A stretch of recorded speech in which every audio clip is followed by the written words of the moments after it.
Hi, and welcome back to my channel for my October wrap-up. The first book I finished in October was Piranesi by Susanna Clarke. I find it quite difficult to describe the plot of the book without spoilers, but essentially, Piranesi, the main character, lives in this place called the house for as long as he can remember, and there's just one other person living there who Piranesi calls the other. And the book starts out just following Piranesi through his journal entries where he describes his daily activities. He is very diligent at documenting everything. Slowly, the plot becomes more clear and there is a very intriguing mystery about the house and the other. It is a bit of a slow book to start because you just read journal entries of him documenting his daily life, his chores, his encounters with the other. So I had a hard time getting into it, to be honest. I wasn't sure if it was going to be for me, but about 60 pages in, I was really becoming more intrigued about the story and about where it was heading because honestly, I had no idea whatsoever. I wanted to know what would happen next, and I became really impressed with the world building and the beautiful descriptions. And when I came to the end of the book, I was just in awe with the writing. I'm really impressed with how the author managed to create this captivating, magical world in such a short book. On top of that, there are metaphors and references to religion, thoughts and identity, and belonging. I feel like if I reread this book, I would definitely find even more messages in there. Overall, really loved it, and despite taking a while to get into. It is definitely unlike anything I've ever read before. It's strange and unique, but absolutely beautiful. I would definitely recommend it to anyone who is looking for something different, someone who wants light fantasy or magical realism and loves mysteries. It's definitely not a page-turner per se, but you will want to find out what this book is about and how it ends.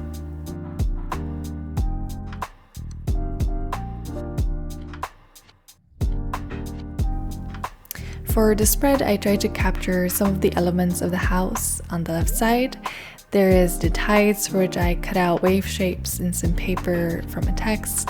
I cut out some clouds in the same paper and then drew some pillars to represent Piranesi's halls, which was full of marble and pillars and statues and stairs. And then I stick these elements around a circle in the middle. There's no way I could recreate the atmosphere of the book, but I wanted to try to capture at least some of it.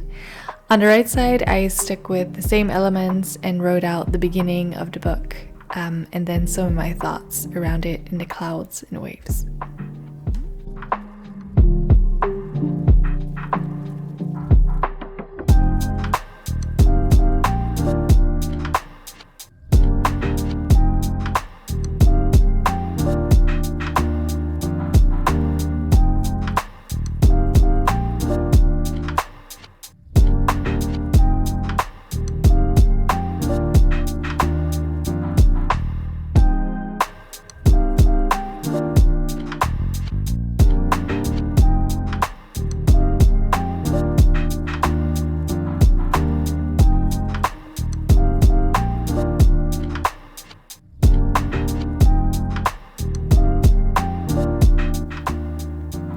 I also read the first book in the Seven Sisters series by Lucinda. I wouldn't have picked this up for myself, but it was actually gifted to me by my grandma because it's one of her favorite series, so of course I had to read it. She actually gave me the entire series of, I think, 7 books, each of which are over 500 pages, so you'll be seeing these books every now and then pop up in the wrap-ups.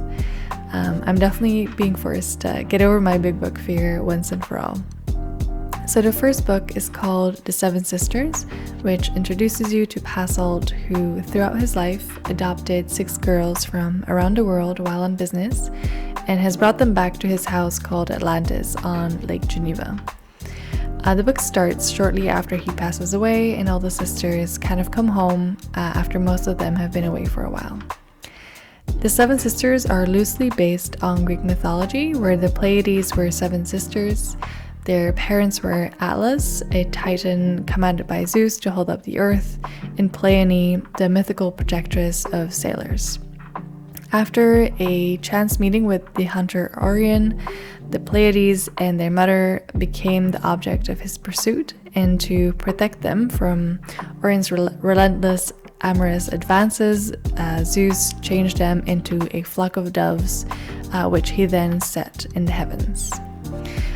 So the first book follows Maya, the eldest sister, as she explores her biological roots.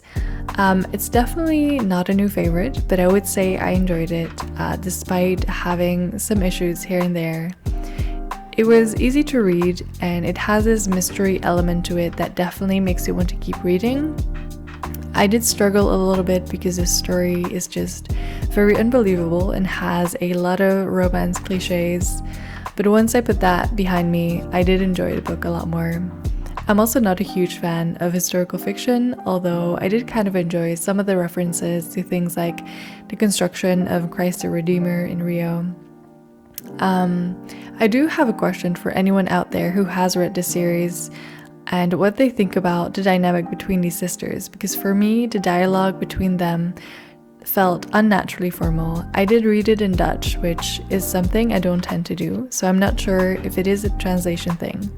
But it just felt very weird reading a dialogue between sisters who grew up together and seemed to have a very close relationship, and the dialogue was so formal and awkward. Anyways, if you have read it, let me know what you think. Please don't include any spoilers. But one thing I did like about the author's writing was that it does transport you to where the book is set, whether it's Lake Geneva, Rio, Paris, Italy. So I thought the descriptions were really well done. I wouldn't necessarily recommend this book to everyone, but if you enjoy romance and historical fiction, then you might really enjoy this one too. For the spread, I wanted to combine some Greek mythology references with the atmosphere of the book itself. So I drew a mountain on a piece of a map and then cut that out and stuck it on the left side. I then drew out the different stars above it on purple paper. And on the right side, I kept it simple with an envelope and a letter where I wrote some of my thoughts on the first book.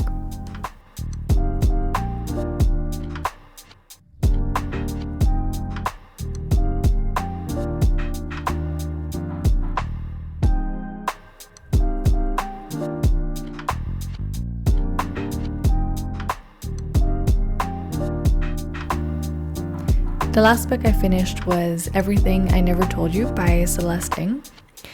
It was a great way to end the month. Everything I Never Told You is an adult mystery novel that centers around Lydia, a teenage girl who has gone missing. Celeste Ng's storytelling is amazing. I loved how the book combined the mystery of Lydia as the overarching storyline, but then really went deep into exploring family dynamics as well as individuality. I sometimes completely forgot about the main plotline because I was just so captivated by how the author phrased their thoughts on this. It wasn't quite the page turner I expected because I did think it was more of a mystery when I first started it, but I enjoyed taking my time reading this deep dive into identity, the individual, family, the surroundings, and how they're shaped and connected. The book really moved me, and I will be thinking about it for a while.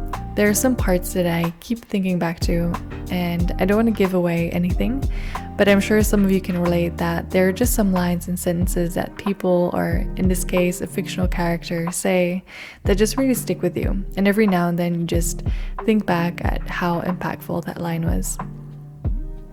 In any case, I would highly recommend you to read it if you enjoy moving, coming-of-age stories that make you reflect on your own interactions with your family and other people. I also thought the reflections on interracial couples and racism were really explored in the most beautiful yet heartbreaking way. It is a sad book, rather than a happy one, just to make that clear, and it does have quite a few trigger warnings as well.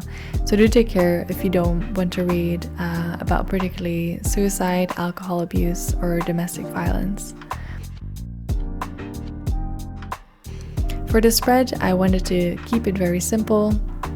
On the left, on some black paper, I drew serotonin in white gel pen with some flowers around it and wrote the title, Everything I Never Told You. On the right, I put black paper as well and then cut out a frame in floral print paper and wrote my review on a piece of paper inside of it.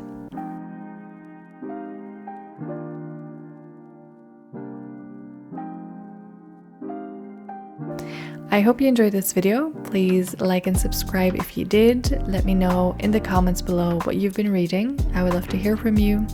Have a great day and hopefully see you soon.